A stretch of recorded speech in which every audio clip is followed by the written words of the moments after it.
Hey, everybody. Welcome to the Kick Ass Readers Podcast. I'm RJ Botla. I am Tiger Hebert, and we are here tonight with our friend and special guest, Alan Chessman. You forgot the V, Alan V. Chessman. V. Chessman. Oh, my bad. It's on the Twitter handle and everything. That's okay. Yes, I'm Alan Chessman. I'm glad to be here. Thanks for having me.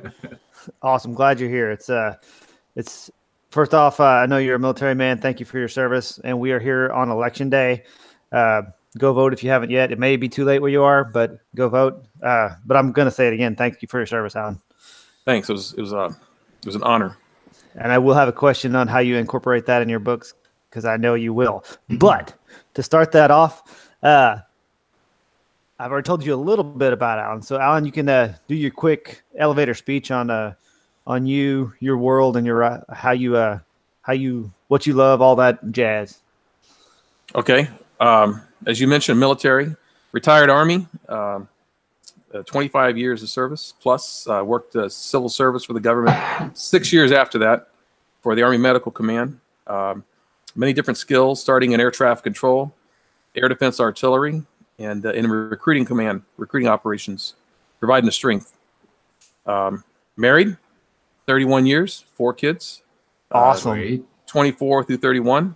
Oldest son is also a veteran. He did 8 years in the Air Force, 1 tour in Afghanistan. So definitely a military family. Dad was retired Army.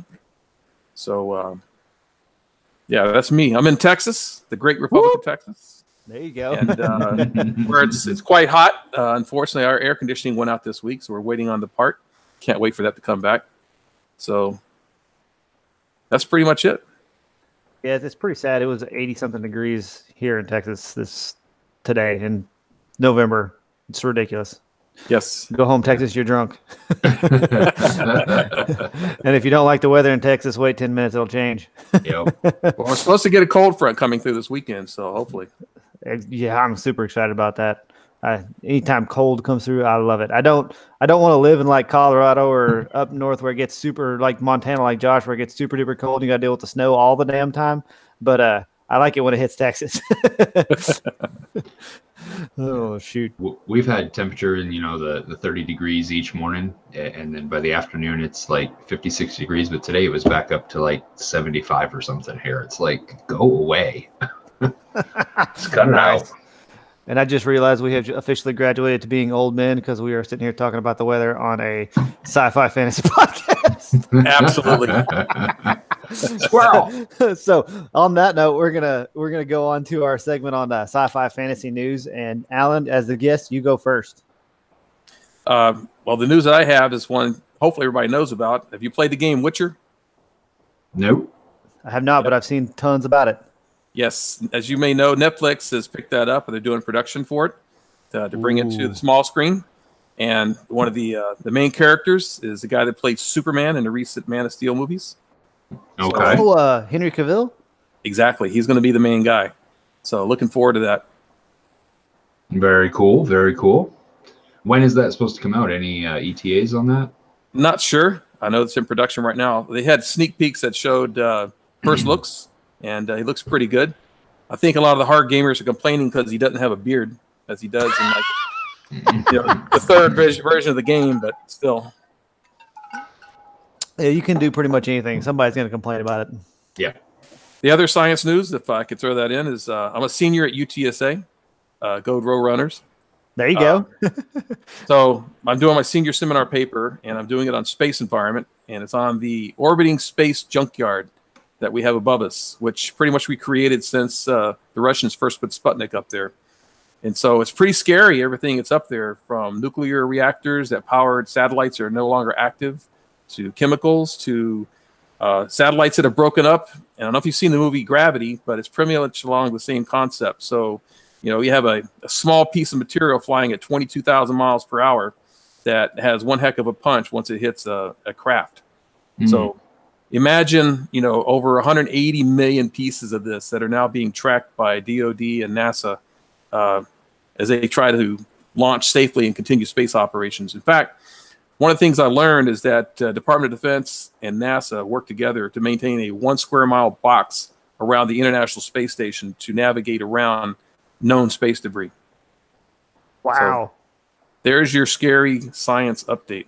So what you're saying is we need to arm all of our space stations and satellites with face melting plasma cannons so they can obliterate everything around them. Yes. Okay. Just making sure I'm tracking. There was a guy that worked for NASA, Don Kessler, wrote a paper on this in '79.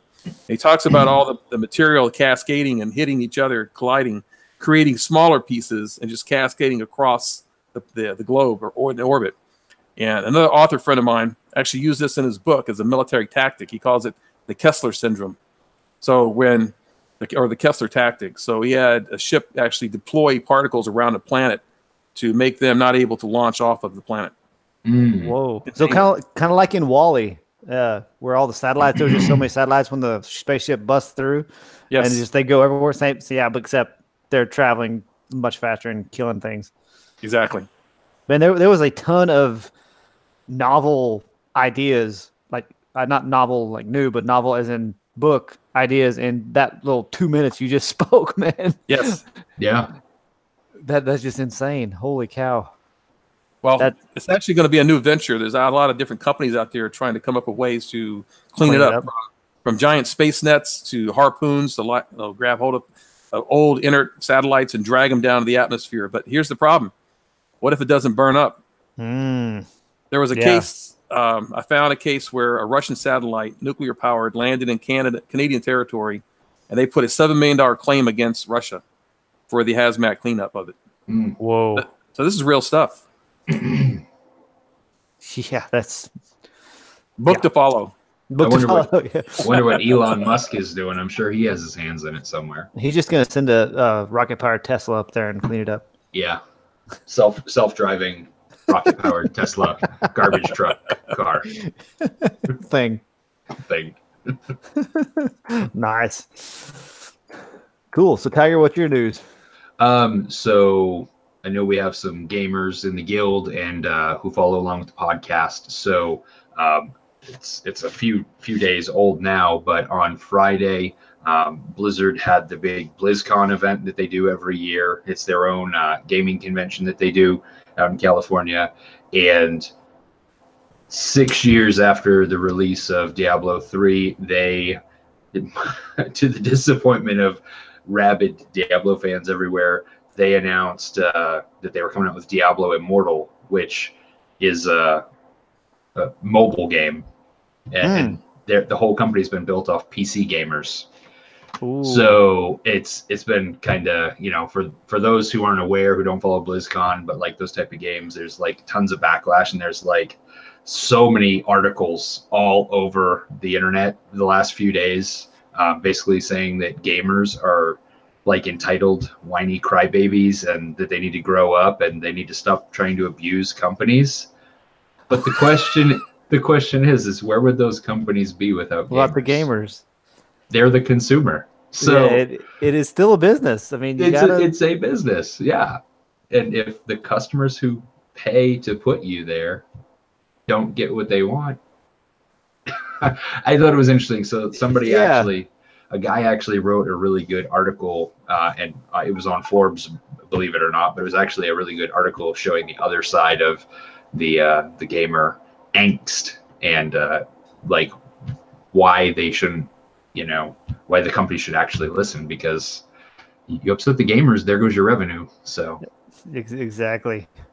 Anyways, supply and demand, man.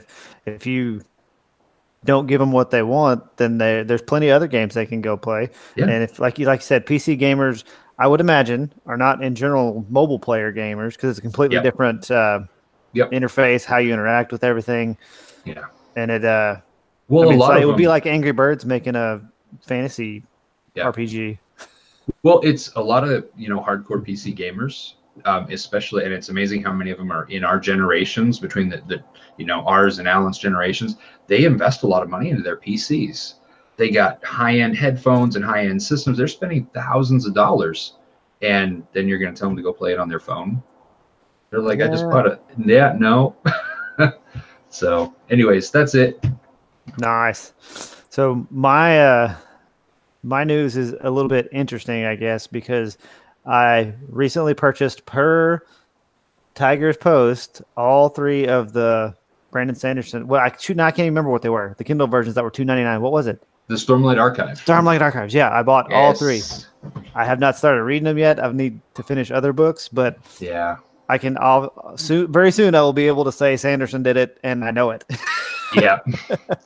So good. The Way of Kings, the first book in that series, takes a long time, and the beginning is kind of confusing, but once you're able to really sink your teeth into it, dude, it's so good. Sweet. So I'm good. looking forward to it, and it's a crap ton of reading. I've seen your book that you keep showing me. A little bit intimidating, to be honest with you. Yeah. But I read decently fast, and I'm excited. I got a couple of books to get through, and then I'll get to it. Just take your time through it. It's slow, but just enjoy it. It's good stuff, man. Awesome. Cool. So if y'all can believe this, we are a minute early into our next segment, which I am. I know this never happens.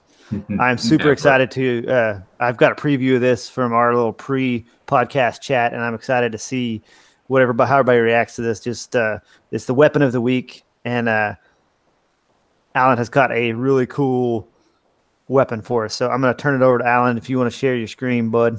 Okay, let me see if I can remember how to do this. You got this. Yep, we can see that. There we go. There he is. Yep. That's the Mark II Lancer. For those of you that are familiar with the Gears of War game, phenomenal game. Waiting for the next episode, next version to come out, Gears 5. Hopefully soon. But there's just, as I mentioned earlier, something stress relieving about having a half chainsaw at the end of your assault rifle. So that's great. So this is just one of the many weapons you can use in the game. So what does it actually fire? Like what kind of rounds? I'm not a Gears of War guy. It's a standard. I don't know the exact ballistic of it, but it's a standard bullet, large caliber. But you also have other weapons. Let me see if I can pour this up. So there you go. If you can see some of these frag grenades, these are great to go up and stick into somebody.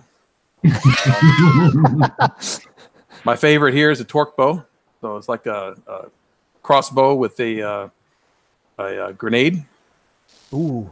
There's your Nasher. I don't know if you can see that. The shotgun. It seems like these are all designed for splatter effect. Yes. Yes.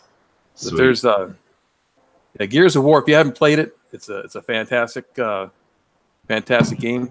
This one I'm not really good at. That's a sniper. So my son is really good at that. Usually we go against each other. I'm the rabbit. So somebody has to be. Yes. So yeah, if you haven't tried Gears of War, definitely do it. So my biggest question is, how far away are we from actually having these in production? Well, see, that's the thing too. Some of these things, are great fodder for some of the stories. So yeah, great artifacts. So we'll see what happens. Time to fire up the 3D printer, man. Yeah. Does anybody know of anybody, not other than rednecks, actually not doing it right, but putting some kind of chainsaw type apparatus on the front of a assault rifle that would work, quote unquote?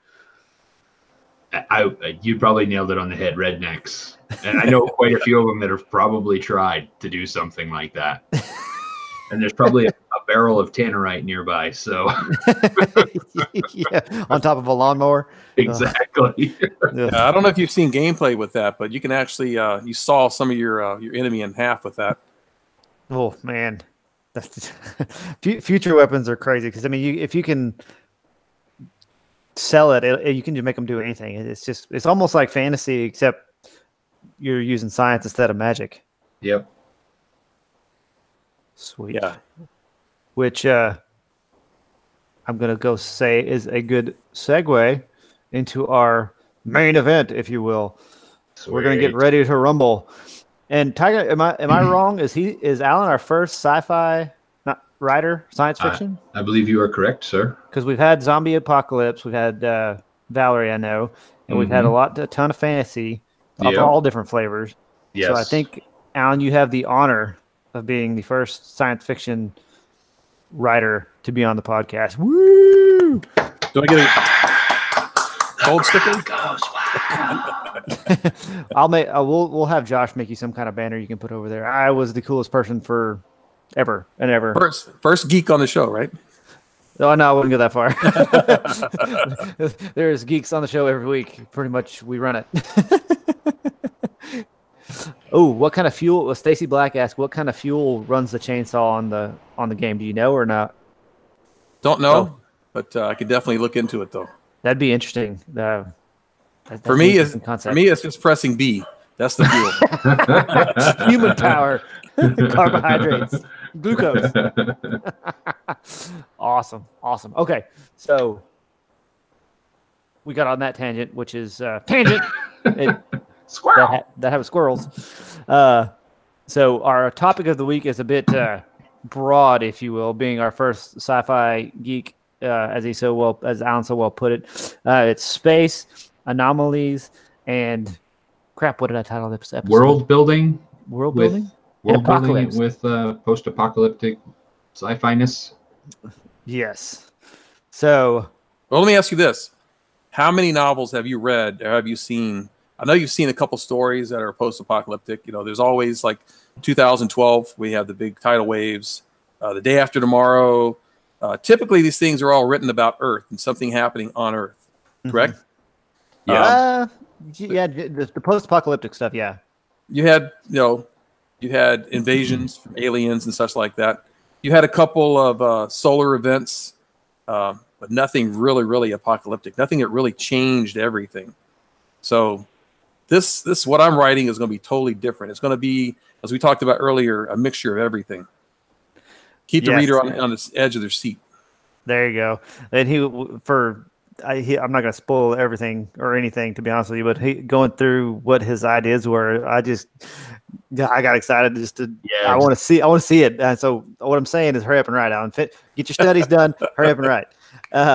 But anyway, so I think let's start with that. Let's start with terraforming. So I think of what is it first? Yeah. Because not everybody might know what that term means. Well, you're going to change the ecosystem. Pretty much you're changing everything on the planet, from the atmosphere to the landscape. It could be the plantation. It could be the life forms. It could be everything. Think if you go back to War of the Worlds, if you've seen that movie, the recent one. Okay. With Tom Cruise. Mm-hmm. It was okay. I'm not going to give a critique on it. But anyway, you saw what it was doing to the planet, where it was turning everything pretty much red, correct? So, and you've probably seen some other science fiction shows like that, but mine is going to be similar-ish to that, if that's even a word. So it just is now. I'm pretty sure I saw it in the dictionary. We can put that on a Scrabble board. So, would you like me to start with just an overall concept without giving away the whole cookie? That's your call, man. That's your book. I'd go a little bit. So go for it. Well, we'll start out with the world on the edge of World War III, with certain things that happen today, and it really does happen. Most people don't know about it, but the Russians try to intimidate the United States and the other allied countries by flying close to their airspace with bombers, armed, ready to go. And so we have our ready to go, Air Force guys on standby. They go up and engage these guys and turn them away. They always claim that there's, a navigation error or whatever the case may be. So through this, we start out with the world on the edge of nuclear rain. And then you have massive solar event that is going to forever change the planet. It's going to launch, and we have these all the time, coronal mass ejections, if you're not familiar with the term. It's a huge launch of plasma away from the sun or solar flares. The worst one we've ever had that's been recorded was the Carrington event in 1959, where it pretty much fried the telegraph lines. And so in mine, it's going to be like 10 times worse, and it's going to be Earth facing. And so you're going to have this giant energy sphere, blue energy sphere, that's going to appear in the path of the solar storm. And it takes 8 to 10 hours for this plasma to reach the Earth. But this sphere is going to shield the planet, but it's also going to collide with the planet. Okay. And you're going to have it wrap, not a gloom and doom, fire and brimstone type of impact, but you're going to have this thing wrap around the globe. And you're only going to have a certain 2 continents that's going to survive. And it's going to glow. It's going to have lightning bolts, above cloud lightning. It's reaching up into space, so the Earth is energized. But on the ground, it's terraforming. And I'm not going to tell you everything that changes. You have to read the book for that, but it's going to be wild. Now, as I mentioned, the sandbox is pretty much my playground. So, in your playground, as the world is terraforming because of the coronal mass ejection, how much time lapse has to happen for the terraforming to? I mean, is it like it's complete after a couple months, a few years, or is it continually evolving throughout all of the many books that you're going to write? What's kind of your plan on that? Exactly. I love it. I love it. So there's going to be many things that's going to happen. And the unique thing about it is that the world is now, it's in chaos. It has to be reclaimed, re-explored.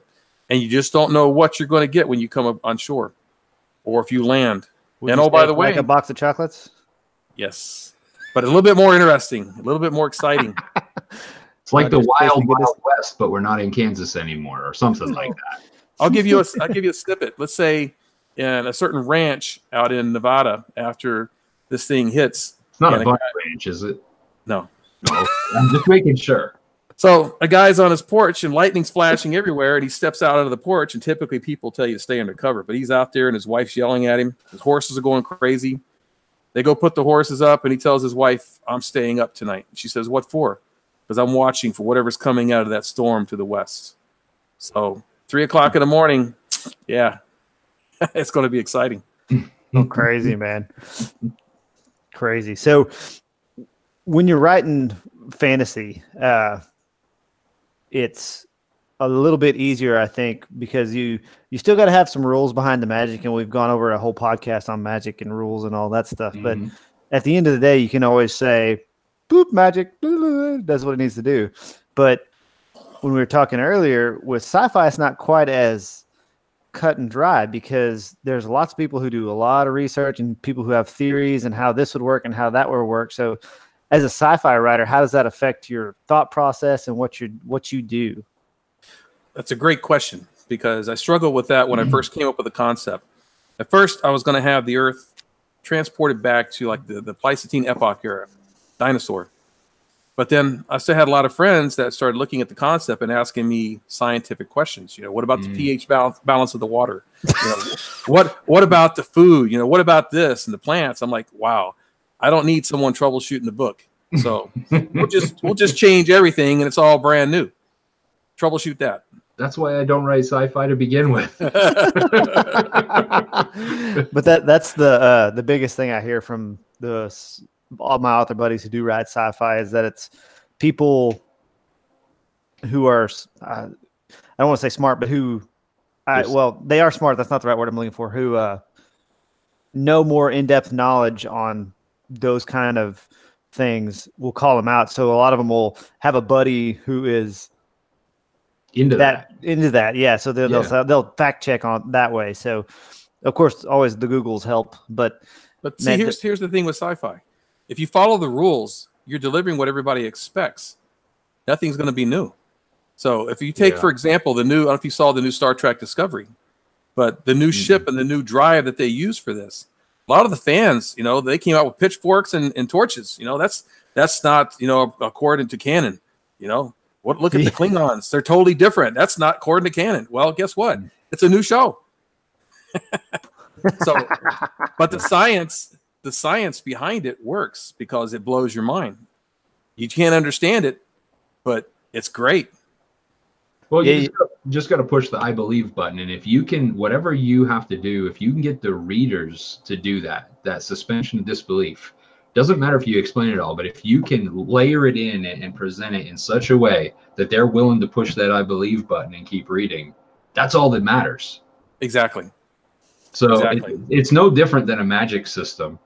It really isn't. As long as you can present it in a way that they'll digest it and they'll say, yeah, this is cool, I dig it. Like, that's all that matters. Well, see, there's another great example. you know, you guys write fantasy, and as I go out and do research, there's all these norms, you know, about this is how you have magic. These are the different rules for magic. Well, rules, why not break them? Why not make up something new? Yeah. So when I started doing the research for my concept, I wanted to make sure it wasn't anything like what somebody else had written before. And so that's why I bounced it off of other great science fiction authors like David Brin. If you're I familiar with love him. David Brin. Yes. So from the Postman. So I conversed with him. He checked out my concept, and I'll read you what he said. Let me bring this up here. Well, that is freaking cool that he actually responded. I mean, because he was probably the first sci-fi book, and it wasn't The Postman that I read. I can't even remember the dang title of it. I can tell you like he had dolphins that people had artificially evolved to where they were intelligent as humans and could interact verbally in all kinds of different ways. Now, okay, I'm gonna have to Google it, but that's super cool that he actually responded and talked to you on that. Yeah, here's what he said. He says, "I really enjoyed your story premise. At first, it sounded a lot like Ghost Fleet, the novel every military officer has read in the last 5 years. Then it seemed to veer into Larry Niven's Inconstant Moon, a story supposedly being filmed, which I hope it is. And finally, I think you should note Fred Hoyle's October the 1st is Too Late. And of course, one also thinks of Flint's 1632 series of time displacement tales."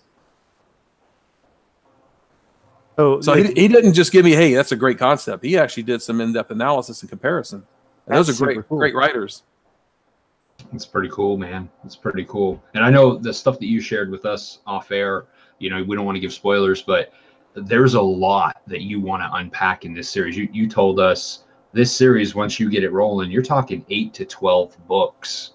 Plus, right? That's a lot of content. Now, in that, how two questions out of this. How many pages do you think each book will be? What is the size of each book that you're kind of aiming for? Is there a kind of a sweet spot you're looking at? See, therein lies the great question. I've asked many authors the same thing. So I've seen books that go like 4 inches thick. You know, they're like 1,000+ pages, and I think that's too much. And then I've been told that, you know, you keep it bite-sized and you keep it small so that they keep buying more. Well, you want to make sure the reader gets satisfaction out of the book and has enough of an interest to move on to the next one. I got to see what happens next. And trust me, that's going to happen with my books. They're going to be like, what the hell? They're not going to be able to wait. So I've already got people right now saying, man, where's your book? Get it out there. You know? Yeah. I do the author takeovers on Facebook. She's first in line for this set. So that's great. I mean, you definitely, you know, the story comes first. Page counts is really irrelevant. It really, you write the story as long as the story takes for that arc to be told. That's when you stop, and that's when you move on to the next one. I didn't know if there was, you know, for me, and I don't know how it works for Ryan, but when I'm writing, I kind of have a feel for probably how long it'll take to tell that part of the story. So I can probably kind of estimate it's going to be X amount of pages or a word count roughly. I didn't know if you had an idea for that or if you're not to that place yet. Yeah, I'm thinking it's going to be under 150,000 for the first book. Okay. Just because there's so much to unpack as Yeah. it starts out and sets the foundation for the new world. Yep. And then the next one will be more succinct, if you will. And then the next one will build upon that. Okay. But I think that's pretty common too. That's something you can do if you get that going in the first one. The first one can be pretty big because you've got to explain a crap ton of stuff. Yeah. But then once you know that, you can just put little reminders in there. And you just build off it. Yeah. Yeah. Absolutely. Now, I think we that's a started the solid plan. conversation talking about world building. So that is the big challenge, because at first I started looking at getting technical. Well, if everything's brand new, do I rename continents? Do I rename different regions? Mm-hmm.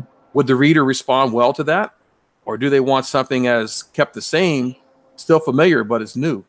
So there's a lot of things to work out there.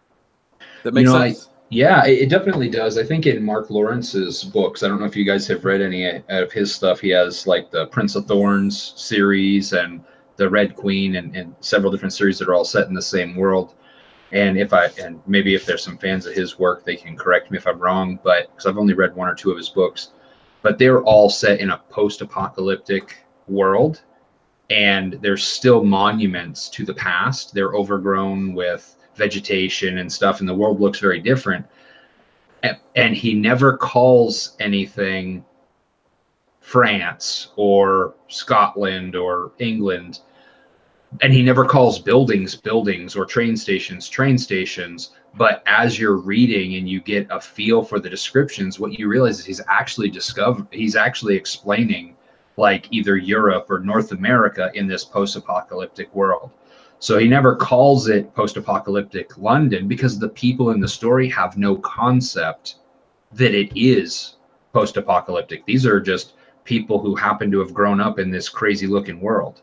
Right. So it's all, I guess what I'm getting at is I think you can do it however you want, but it's all about the perspective of your characters and your narrative, that the point of view that you're coming from. So if you have people that survived what was almost apocalyptic, well, they probably would know what North America is, or France, or Germany. Whereas if almost everybody got wiped out and only survivors a couple generations later, they might not have any point of reference. So I think you have some freedom there based on who those inhabitants are. Well, see, therein, remember we talked about which parts of the world survive, and so they become dominant powers. And so as you go through the years of exploration and reclamation, so is it a new world order? Do old governments still exist? Do new factions rise up? Oh yeah. Wow, that's awesome. You see where I'm going with that. Oh yeah, absolutely. Dylan Brownson said the person's perspective always makes things more interesting for him, like how they talk or their culture. Yeah. And my kind of on your eloquent waxing there, Tiger. My thoughts are no, dude. I'd have stopped you if it's boring. Well, I probably wouldn't have because that'd be rude. But anyway, as long as you set the frame for how they interact with it, I think it works. It's all about what, like you were saying, the I believe button. If you can frame it however you start, don't turn it on its head unless there's a damn good reason. Always make it just fit with the story. And it really it's all about the story, the setting, the scenery, the magic, the sci-fi, all that is just ancillary to the story, but don't distract from the story. That's the bit. Make it work for the story, but don't distract from it, right? Yeah, it needs to serve the story, right? Yes. It really needs to enhance it. And I saw you put that in the chat, and I think that's really the right thing. It shouldn't take away from it. It should always just enhance that story that you're trying to tell. Right. One of the key things to remember as you look at this story concept, as I look at my cover concept art, it says, time is relevant and a new day is coming. So you talked about this anomaly, and if it's going to be something that just happens and is done, or does it keep evolving? Well, time continues to move. Don't know which way it's moving, but it continues to move.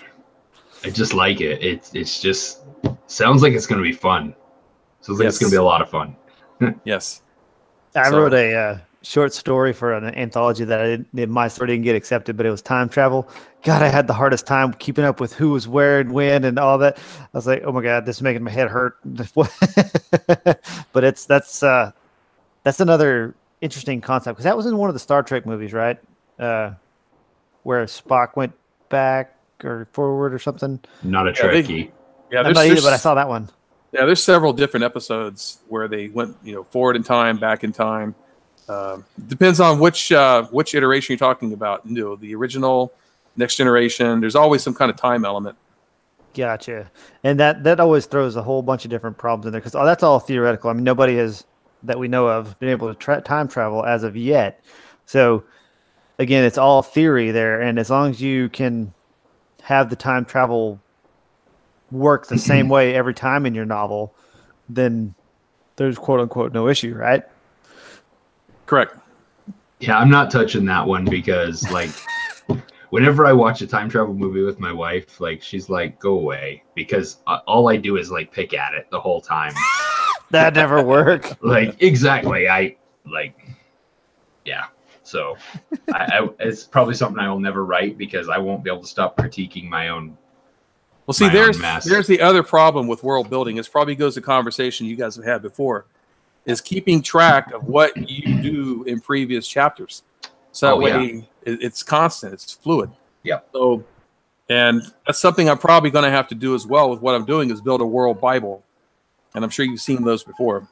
I kind of wrote one. I did the same thing. It just what I was thinking, like keeping up with the different peoples. I was like, I've already got all this information. Why not put a guide to the world out there, which is a good idea. Ranger's Field Manual, right? That's exactly right. That's exactly it. And I have referred to it pretty consistently, and then I've actually wrote something and had to go. I went back and checked. I was like, wait a minute, that doesn't sound right. And I went back and looked, and I was like, oh, nope, they can't do that. So that's why I use notebooks, Scrivener, and lots of sticky notes. Yeah, because I can't remember any of it. So I have stuff scattered everywhere. Sticky what do you notes, think of Scrivener? Journals. So I'm probably not the best person to answer this because I've actually had Scrivener for like 2 or 3 years, and I have never learned all of the ins and outs of how to use it. And there's some things that I do well in it. There's some things I don't do well in it. But what I like about Scrivener is the organizational functionality. So for keeping track of different parts of the story, notes, all that stuff can be embedded in one project. I really like that functionality. But I think when it comes to exporting and collaborative working, like with beta readers and stuff like that, kind of becomes a little bit of a headache. So that's my thought. I think Word is easier in some places because it's just Word, but Scrivener has a lot of cool functionality. So you guys have written fantasy all your time writing. You haven't done anything science fiction or post-apocalyptic? Not yet. Fantasy and urban fantasy is mine. So basically, medieval versus modern times, I guess. Kind of. Well, you said not yet, Tiger. So what are your thoughts? What are you seeing? What's coming down the pike? So it'll be quite a while because my series that I'm working on right now is so large. It'll be a while, but I have a long list of plot ideas, mostly dystopian, post-apocalyptic. A couple different ideas that I'd like to do. Not like Star Trek, more. I hate to say like Hunger Games or Divergent, but I don't know what else to kind of compare to. But I have some really interesting ideas that I've not seen done before at all. And it's kind of one is taking some video game concepts and like actually having that concept play out in a dystopian post-apocalyptic world. So a couple ideas there, but not much like space opera type stuff. I think that's just out of my wheelhouse. Well, now you have a definite good weapon to put into it, right? Yeah. Nice. Speaking of weapons, so with your military experience, how does that affect your writing? Obviously, if you have a military unit or personnel in there, your training and your experience will show through. But how does it affect your civilian writing and how they react in the world? That's a good question. So I've got 31 years of experience writing military and civilian documents. That can be very rigid. So as you're having interaction, dialogue, banter back and forth between military members, it can get very what's the word I'm looking for here? It's not very exciting. It's like Roger that, got it, Roger that. It's kind of like Houston, we have a problem, So it's military speak, and so if you're a civilian and you're not used to that, that can get distracting. Yeah, if that makes sense. Like for example, in one section of my story, I have some fighter jet response teams engaging some Russians, very exciting. But you have certain air traffic control experience I apply to it, where they're taking air commands from NORAD. The early warning. And so they're directing them towards their engagement. So there's a risk there of losing the reader, if that makes sense.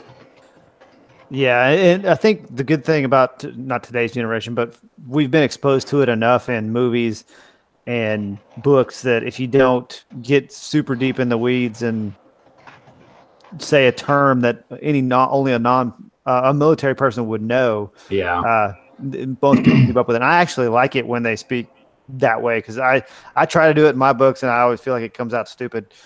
But well, it's more immersive, really, if that's the Yeah. experience you're going for, right? Because if you're writing from a military perspective, you don't want to dumb it down to where it's Right. not true to the culture, right? Now, maybe you can't throw in every of the 5 million acronyms that you got through your career, you know, because that's pretty much what everything in the military is an acronym. But, you know, you can still use a lot of that common lexicon that you've developed and experienced, and it's more immersive.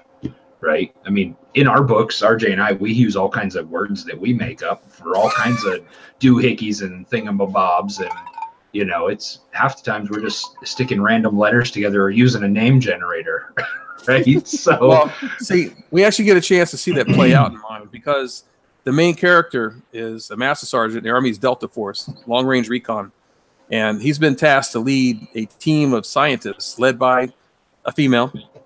So there's a story there that will evolve. there got to be, man. You got to do that.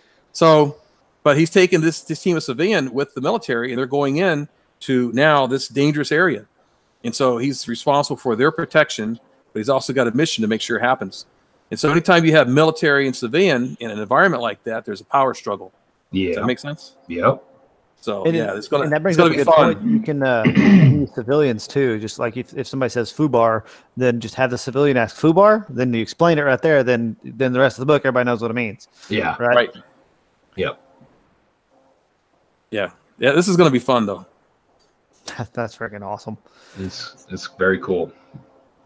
So how do you know when to shut off the research, Alan? When you just like, okay, no, that's enough. Just That was my question. Good stuff. Well, I haven't really done too much research for this book because I'm pulling on a lot of my knowledge and experience. You know, that's 31 years. That's quite a little bit of time. So, and I've done a lot during that time period. But the research I do for history, because I'm a history major, so that comes that into helps. play with exactly. So the different eras that I've studied, the different governments, the different ways society and culture and works out during periods of crisis. All that comes into play. That's freaking awesome. So with that experience, I mean, you still must, like, for the terraforming and the mass coronal ejections. I just like saying that. It just sounds really scientific. Like when you're talking about that type of stuff, smarter, more intelligent, smarter. I'm much smarter. So much smarter now. Like, you had to have done a lot of research for that type of stuff, because that was definitely outside of your experience and education, I'm sure. So there still has to be a ton of research that you've done, or is this stuff you just you learned about a long time ago just because it interested you? No, those things I actually did look up, and believe it or not, just like I'm researching the space junk that's orbiting above us, as we talked about earlier, there's actual government agencies researching stuff that I'm actually doing, like the coronal mass ejection. Yeah. So if I can get this to pull up here. Oh, you're gonna get the video. Are you Sweet. trying to do a screen share again? Yes. Okay, cool. So let me bring that up here real quick. I know I've read through a bunch of it from the author takeovers you've done for myself and other people, and there's a lot of fascinating stuff in there, but this will be great if you can share it. Here it comes. There's Tiger. Oh, You don't There's need me. two of me. Okay, can y'all see this? Yes. So here you go. FEMA is actually preparing for a solar superstorm that would take down the grid. So they're actually planning for something like this to happen, where it can fry the electric grid. And they're saying it could take, trillions of dollars and a long time to get the electric grid back up. There's actually a document here. So I'm is sure- this like comparable to like a global scale EMP blast? Is this comparable to that? I mean, is that what we're talking about in terms of destroying electronics? A little bit worse, because this will actually fry the components. It'll fry the electric grids. Major damage. And here's the problem with that, as you know, with apocalyptic type tales, is that chaos ensues. Society breaks down. Sure. And everything damn we near do instantly. now, Looters. everything's Damn, electronic. So, the logistical processes will break down. And so famine will ensue, riots will ensue, cities will burn, neighbor turns on neighbor, cannibalism. Within a year, you get what, 90% population die off. That's how bad it could get. You would think with people stop having phones to stare at while they're driving, that might increase survival a little bit. But but then they're not driving, so what do they do? How do you get from anywhere? Man, that'll make you want to turn into a prepper real quick. Maybe a 1940s Ford or something. Maybe that'll work. After there's the scary part of this. This is stuff that they're actually studying and planning for. So we've been lucky. We haven't had one of these things be earth-facing is the term they use, where it's coming straight at us. Well, in my book, guess what happens? Uh-oh. It's coming. Earthward. Yes. Scorch. Yeah. Yep, I'm going to have to go stock up on my MREs and my other bunkers. Bunkers. Yeah, I'm going to have to stock up on my bunkers. I'm going to have to find one first. make room for us. We'll be your neighbors. Yeah. And we promise not to eat you after the solar flare. Why is the rum gone? Was that a little Jack Sparrow? Oh man, I love Jack Sparrow, dude. That guy's awesome. The problem is not the problem. Your attitude about the problem is your problem. I love it. Oh man, you just go to Pinterest and hit Jack Sparrow memes, and I could just scroll through it all day, just like an idiot. There you go. That pretty much describes my life, like an idiot. Can you see that? If only had a brain. Can you see that? Ooh, that's see what I'm showing you? That's what it looked like? That's what it would look like. See, here's the thing. The distance between the sun and the Earth is about 93 million miles. So the supercharged protons from this would actually hit the Earth within like 10 to 12 minutes. The plasma would take about 10 to 12 hours to hit. So imagine how would fast know it was it's coming. flying. Yes. Yes. In fact, doom. Scientists actually think that's what happens to Mars. They think that this happened and just burned away the atmosphere. Mm. So we got a question in the chat about Andy McNitt wrote, would a wave like that have any solar radiation effects too? I would imagine more damage than just electronics. Yes, but see, here's the thing. You know what's happening because the aurora borealis, that's what happens there with the radiation belts. That's what turns the atmosphere green. It's going to be supercharged protons. So the entire atmosphere is going to turn green. So they're being bombarded. But in this, you're going to have something that's going to appear that is going to block pretty much the effects of this from happening. And I'll show you if I can get this to come up here. Holy crap. This is going to look like. Just make sure you have enough whiskey, rum, or drink of choice. Can you see this? Yes. So that's what it would look like. So it would fade into existence, and then it's going to pretty much protect the planet. So is that in your books, or is that something that we're planning? Can you see that? Yes. So it'd be something like this. This blue here is the radiation belts that's pretty much protecting the Earth right now from all the solar radiation that would fry us. So imagine that sphere right here. It's acting like a space umbrella. Okay. So, but imagine the kinetic energy that's pushing this thing. So when that finally hits, let me find the... Make sure there's no nudie images. We're a family-friendly program here. Dude, you can type in anything. There's going to be some kind of nudie. How does that have to relate to do that at all? Yeah, that's a true story. That's why my kids don't have YouTube access anymore. Yeah, I haven't given mine YouTube access, so that's trying to avoid that at all costs before you get stripped away. Stripped, yeah, that's the key word. There you go. There you go. While he's looking for that, we're gonna quick time check. We've got about 10 minutes left, so once he gets this picture, we'll end our segment. Okay. And move into the ultra stuff. You always have a picture handy, and you can never find it when you really want to find it. Exactly. Where did I save that file? It was on the desktop. Where did it go? It's even harder when your computer's a potato like mine. A potato, a literal potato? Yeah. Like Remember I told you earlier? The wife, she told me, write this story. So they went down and they bought me a state-of-the-art desktop system. Oh, nice. Nice. So, When I told my wife I wanted to write stories, she didn't do that for me. Justin Taylor asks, so could an impact like that affect our orbit? Yes, it could, with the kinetic energy that comes from that. But see, here's the thing.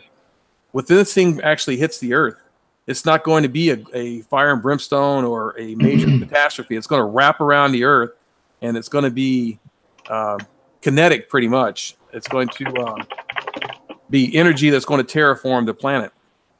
So I'm looking for this image, and I'm probably going to be able to find it once we're done. That's all right. You can keep looking for it. We'll if anybody has any other questions, just type them in there. While you look for it, we'll go on to the next little segment. Imagine the Earth looking like that. Oh, holy crap. It's like a flaming marshmallow. Here you go. Awesome. That just looks like a bad day, man. Yes. So you see all the lightning? Yeah. So terraforming is happening. Just a bad day. And so all that is going to be brand new. And so they're going to have to go out and look for this thing and check it out, explore it, and reclaim the Earth.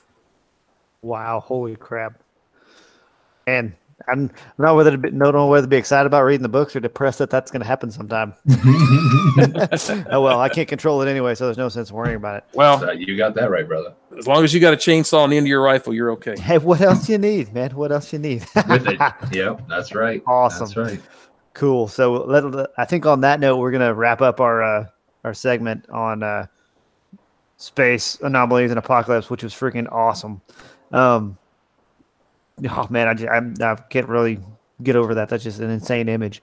But anyway, so we're gonna do real quick. The last, like we always do, last things is what we're reading, what we're listening to. Alan, you want to go? Yeah, I got a couple things to share with you here. One, post-apocalyptic. I don't know if you can see this. May Donnie, Survival Instincts. Oh, nice so cover. This is a young female's perspective where she's trying to survive in a post-apocalyptic world by herself. So it's got the strong female character, strong female lead. This one I'm really excited about. I don't know if you can see that, but Terry Brooks is writing the ending of the Shannara series. What? Yes. These are the first two books. Oh yeah, I'm waiting. I've seen that, but I'm waiting for the third one to come out before I buy them all three. Ah. You really want a great series? See that? Mm-hmm. Stillness of Time, Seeker of Time. Jen Buckler. This is a phenomenal series. I'll have to share a link with you guys on the trailer that she made for this. Okay. This is going to make it to the big screen, guarantee it. Yeah. One last one. Everybody knows Susan Dennard. You familiar with her Witchland series? I am not. I'm not. I've seen the cover though. Those covers are pretty sweet, though. Yes. Witchland series. She built a whole world, and it's online, kind of like the Game of Thrones online, where you can explore it. And she's got her other book called Blood Witch that's coming out here in January. I've already pre-ordered it. So this is the other one. This is called Wind Witch. I don't know if you can see the cover. Those covers are great. Yes. Sweet. That's awesome. I don't have any visuals. Those were way cooler than me just sitting here yapping. So what I'm listening to, I listen to a lot of the Art of Manliness podcast. I listen to a lot of podcasts anyway.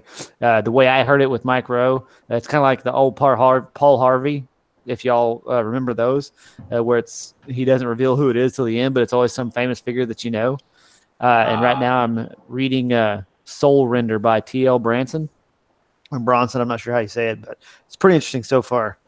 How about you, Tiger? Listening to what am I listening to right now? Nothing that I can think of at the moment. Mainly reading. I have a few devotionals with John C. Maxwell, so leadership devotionals. So that's kind of been my focus lately. So yeah, that's pretty much all I've been focusing on reading. Awesome.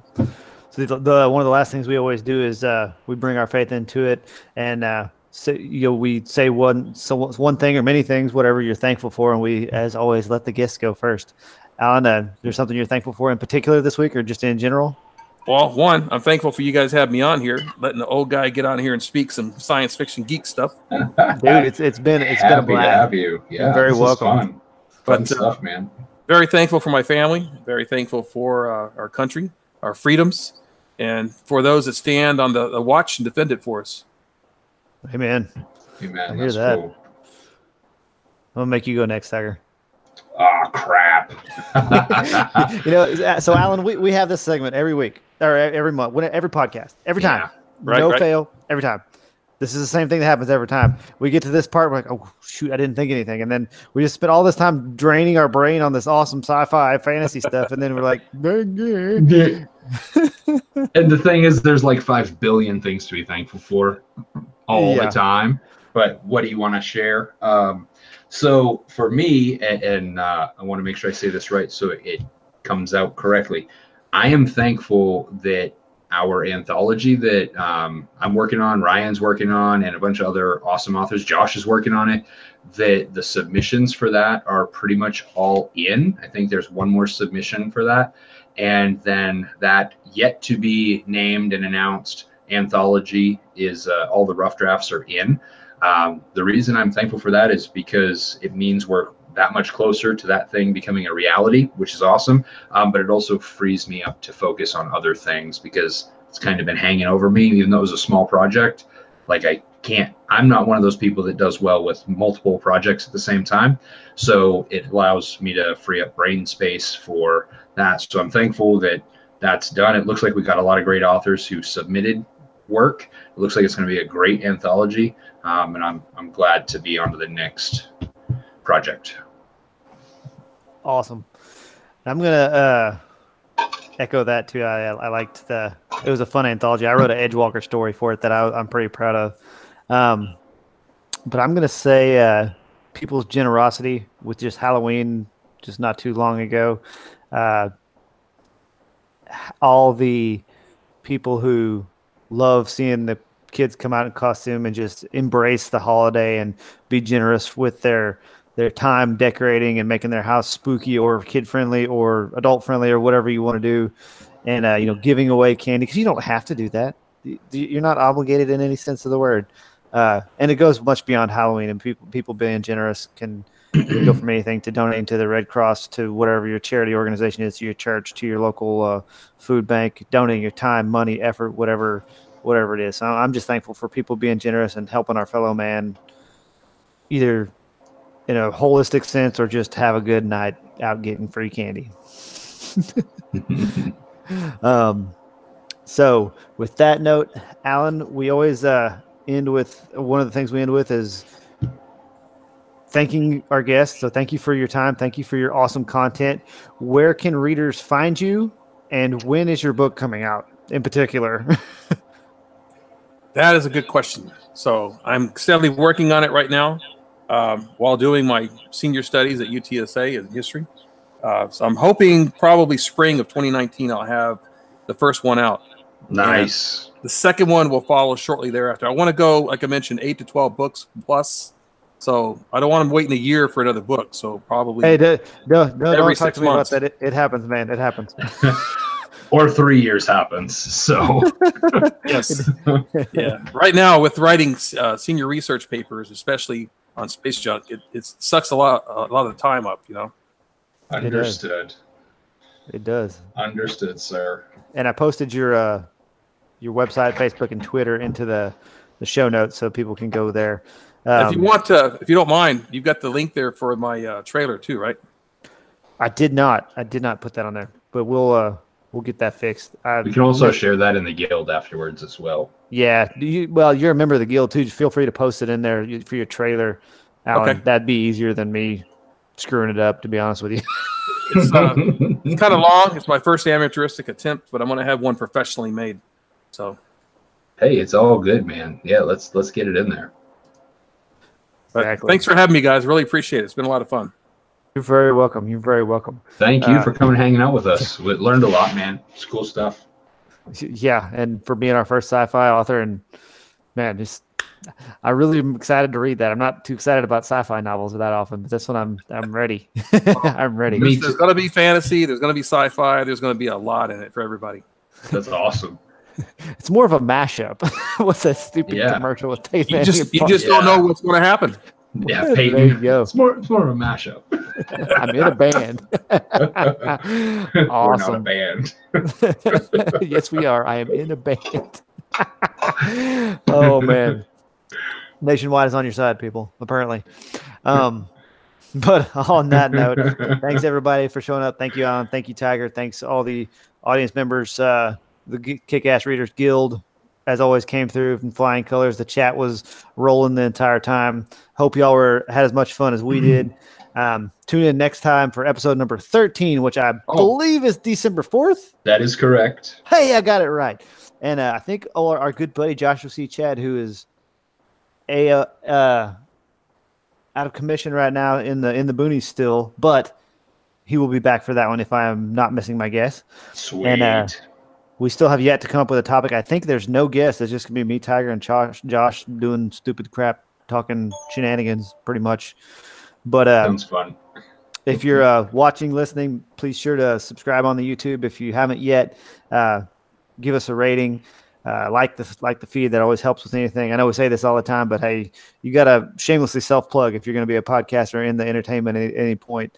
And if you're listening on the podcast, whichever podcast place you're listening to, Spotify, Apple Podcast app, whatever it is, like it, leave a rating, share it with your friends. Word of mouth, how this stuff keeps going. Yeah, absolutely. Let people know if they like fantasy, if they like sci-fi, or they just like geeks talking. Let them know.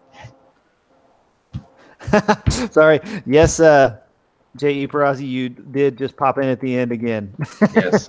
But you had an excuse. Played. You were at the movies eating popcorn, so we'll let it slide. Yes.